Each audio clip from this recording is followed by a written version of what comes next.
किस तरीके से आपको पेपर अटेम्प्ट करना है गेट एग्जामिनेशन में। तो आपको कुछ बातों का ध्यान रखना है जब आप पेपर को अटेम्प्ट करेंगे। लेकिन वैसे बच्चे जिन्होंने मॉक नहीं दिया है या कोई भी टेस्ट नहीं दिए हो, तो आप क्या कर सकते हो। हेलो एवरीवन, आई होप आप बेहतरीन तरीके से प्रिपरेशन कर रहे होंगे गेट 2026 एग्जामिनेशन का। माय डियर स्टूडेंट, इस वीडियो में मैं आपको बताने वाला हूं कि किस तरीके से आपको पेपर अटेम्प्ट करना है गेट एग्जामिनेशन में। अब आपके पास काफी कम टाइम है, 1 वीक का आपके पास समय बचा हुआ है। तो आपको कुछ बातों का ध्यान रखना है जब आप पेपर को अटेम्प्ट करेंगे। मैं यहां पे आपको बताने वाला हूं कि general aptitude and engineering mathematics के क्वेश्चन कैसे आप अटेम्प्ट करेंगे जिससे कि आप मैक्सिमम मार्क्स स्कोर कर सको। देखो, अगर आपने अभी तक मॉक टेस्ट नहीं दिया है, काफी सारे ऐसे बच्चे होंगे जिन्होंने बहुत सारे मॉक टेस्ट दिए होंगे। तो मॉक टेस्ट जब आपने अटेम्प्ट किया होगा तो आपको ये आइडिया लग गया होगा कि पहले एफटी अटेम्प्ट करना चाहिए या नहीं करना चाहिए। तो आप अपना स्ट्रेटजी फॉलो कर सकते हैं। लेकिन वैसे बच्चे जिन्होंने मॉक नहीं दिया है या कोई भी टेस्ट नहीं दिए हो, तो आप क्या कर सकते हो, स्टार्टिंग में जनरल एप्टीट्यूड अटेम्प्ट कर सकते हैं। जनरल एप्टीट्यूड टोटल 15 मार्क्स का रहता है और इसका एक अलग से सेक्शन रहता है। अब आपको टोटल 10 क्वेश्चन रहेगा। 10 क्वेश्चन में मैं ये कह सकता हूं कि मिनिमम 5 से 6 क्वेश्चंस ऐसे होते हैं जो आप डायरेक्टली सॉल्व कर सकते हैं अगर आपने एप्टीट्यूड कवर किया है, या तो यूट्यूब से या प्लस क्लास पे या कहीं भी आपने अच्छे से पढ़ा है, तो आप इजीली बना सकते हो 5 से 6 क्वेश्चन। 3-4 क्वेश्चन बच्चों ऐसे कोई रहते हैं जिसमें थोड़ा सा कैलकुलेशन ज्यादा रहता है या कुछ ट्रिकी टाइप के क्वेश्चंस रहते हैं। तो आप क्या कर सकते हो, अगर 1 गो में वो नहीं बना है तो आप उसे स्किप कर सकते हो नेक्स्ट टाइम सॉल्व करने के लिए। ठीक है, जैसे आपने पूरा टेक्निकल सब्जेक्ट सॉल्व कर लिया, टेक्निकल के एक बार में सारे जो भी क्वेश्चंस बन रहे हैं वो सॉल्व कर लिया, उसके बाद आप एफटी अटेम्प्ट कर सकते हो। यानी कि आप एप्टीट्यूड को एक अलग से टाइम भी अलॉट कर सकते हैं कि मुझे 20 मिनट में सारे एप्टीट्यूड के क्वेश्चन सॉल्व कर लेने हैं, या मैक्स टू मैक्स 30 मिनट में। ठीक है, तो आपसे मैक्सिमम क्वेश्चंस बन जाएंगे। और कुछ बच्चों का प्रिपरेशन काफी अच्छा होगा, तो वो कुछ बच्चे ये भी गलती करते हैं कि क्वेश्चन को अपने ईगो पे ले लेते हैं कि भाई एफटी मेरा इतना अच्छा है, मेरे से ये एफटी के क्वेश्चंस बन क्यों नहीं रहे। तो बच्चों, एग्जामिनेशन का जो इन्वायरमेंट होता है वो डिफरेंट होता है, उसमें आपको काफी ज्यादा मेंटल प्रेशर रहता है।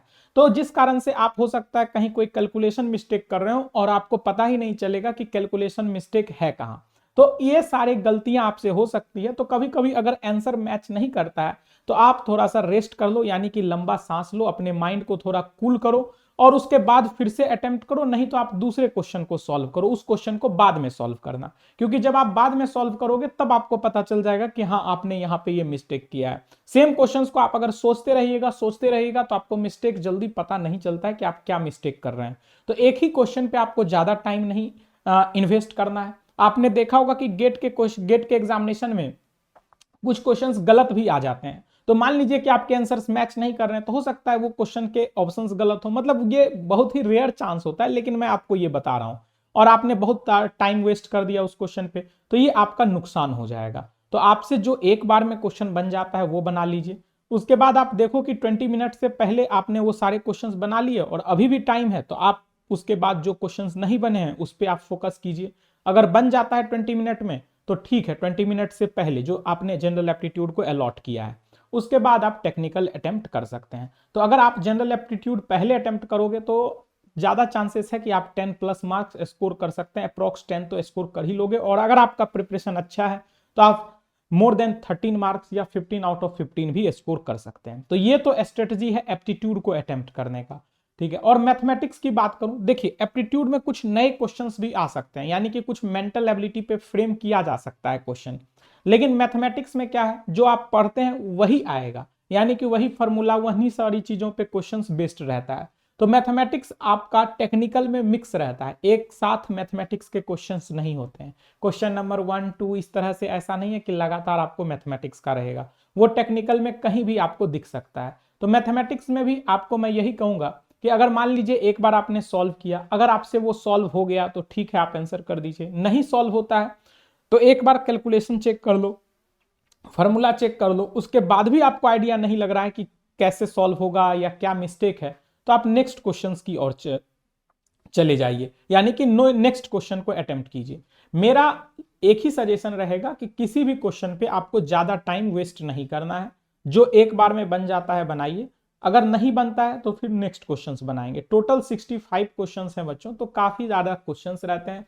तो आप अगर एक ही क्वेश्चन पे बहुत ज्यादा टाइम दे दोगे तो जो आपको आता है हो सकता है आप वो भी सॉल्व नहीं कर पाओ, ठीक है। और दूसरी बात, एक और चीज मैं ऐड करना चाहता हूं, जैसे कुछ बच्चों के अगर मैथमेटिक्स काफी अच्छे हैं, यानी कि मैथमेटिक्स का प्रिपरेशन काफी अच्छे से किया है, तो आप ऐसा भी कर सकते हो कि एक बार में पूरा पेपर देख लो कि पेपर में कहाँ कहाँ पे मैथमेटिक्स के क्वेश्चंस हैं, और आप उस सीक्वेंस में भी सॉल्व कर सकते हैं कि क्वेश्चन नंबर दिस मैथमेटिक्स के हैं, और मैथमेटिक्स हमारा अगर अच्छा है तो हम पहले मैथमेटिक्स को ही सॉल्व कर लेंगे। तो ये कुछ स्ट्रेटजी है जो कि आप फॉलो कर सकते हैं, और अभी भी आपके पास टाइम है। अगर आप कुछ अप्लाई करना चाहते हो, एक दो मॉक देना चाहते हो, तो मॉक देके आप अभी भी इस स्ट्रेटजी को फॉलो कर सकते हो, देख सकते हो कि क्या आपको बेनिफिट हो रहा है।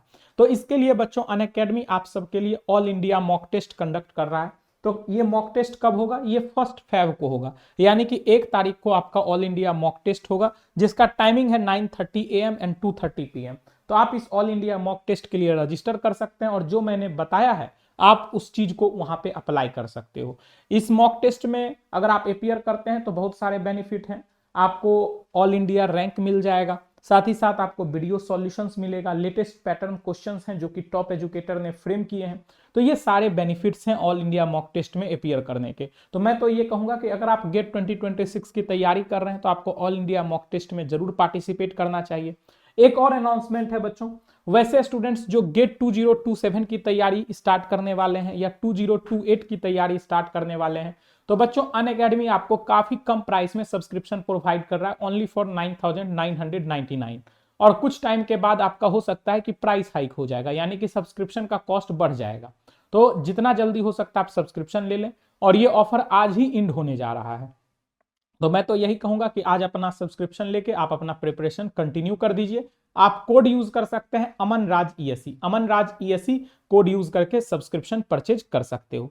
और मुझे उम्मीद है कि जो भी मैंने आपको बताया है आप उसे फॉलो करोगे और आपको काफी बेनिफिट होगा। जो मैंने आपको बताया कि किस तरीके से general aptitude and engineering mathematics के पेपर अटेम्प्ट करने हैं, तो इससे आपको काफी ज्यादा बेनिफिट होगा। और अगर आपके मन में कोई और भी डाउट्स हैं, कुछ और भी सवाल हैं, तो आप कमेंट सेक्शन में कमेंट कर सकते हो, आपको कमेंट का रिप्लाई जरूर दिया जाएगा।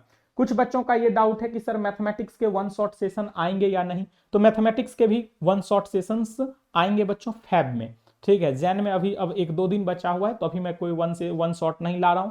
आप 1 तारीख को ऑल इंडिया मॉक टेस्ट दीजिए, उसके बाद मैं कुछ आपको और भी प्रैक्टिस करवाऊंगा एप्टीट्यूड का और मैथमेटिक्स का। तो आपको घबराने की जरूरत नहीं है, एप्टीट्यूड के लिए तो सोचना ही नहीं है, मैंने आपको इतना पढ़ा दिया कि आप उसे अगर अच्छे से रिवीजन करके जाते हैं तो आप मैक्सिमम क्वेश्चन सॉल्व कर पाएंगे।